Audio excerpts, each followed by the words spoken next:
आसतु जानिबा एथर make in Odisha conclave 2022 रे ओडिशा को कोई सेक्टर पई केते निवेश आसीची।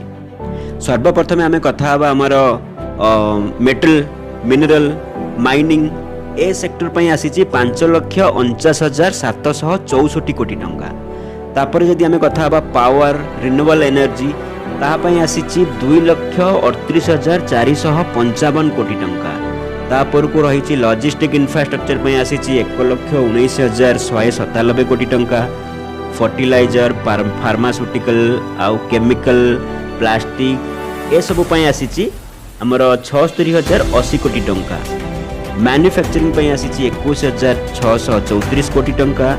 टूरिज्म पे आसीची 8,235 कोटी टंका।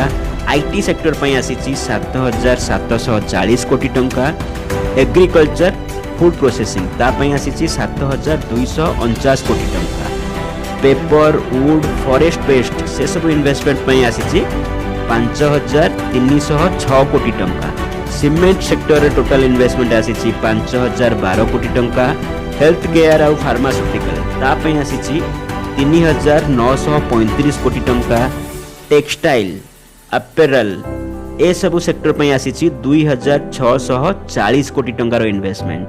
तापर रहिला एरोस्पेस आउ डिफेंस तापे आसीची 2,055 कोटी टंका।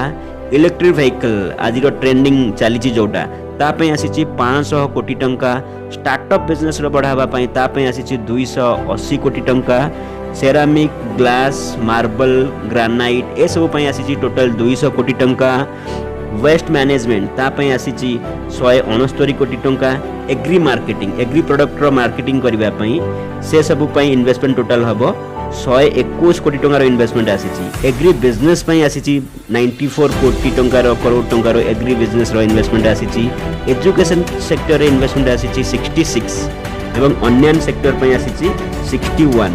फिल्म आउ एंटरटेनमेंट ता पई आसीची 15 कोटी टंका। टोटल इन्वेस्टमेंट आसीची 10,48,807 कोटी टंका। जहाँ गोटाबाटी देखा गले एथर बहुत भल इन्वेस्टमेंट